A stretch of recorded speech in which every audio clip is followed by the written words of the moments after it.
ਜੋ ਕਿਸੇ ਦੇ ਹਾਫਜ਼ੇ ਵਿੱਚ ਰਹਿ ਗਿਆ, ਜੋ ਕਿਸੇ ਦੇ ਹਾਫਜ਼ੇ ਵਿੱਚ ਰਹਿ ਗਿਆ, ਯਾਦ ਰੱਖਣਾ ਉਹ ਨਫੇ ਵਿੱਚ ਰਹਿ ਗਿਆ। ਅੱਜ ਮੁਕੰਮਲ ਹੋ ਗਿਆ ਦੂਜਾ ਕੋਈ, ਅੱਜ ਮੁਕੰਮਲ ਹੋ ਗਿਆ ਦੂਜਾ ਕੋਈ, ਮੈਂ ਵਿਚਾਰਾ ਮਰਹਲੇ ਵਿੱਚ ਰਹਿ ਗਿਆ।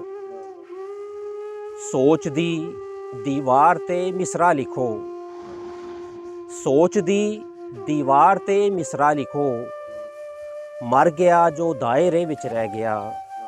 ਝੂਠ ਤੇ ਸੱਚ ਦਾ ਨਤਾਰਾ ਹੋ ਗਿਆ, ਝੂਠ ਤੇ ਸੱਚ ਦਾ ਨਤਾਰਾ ਹੋ ਗਿਆ।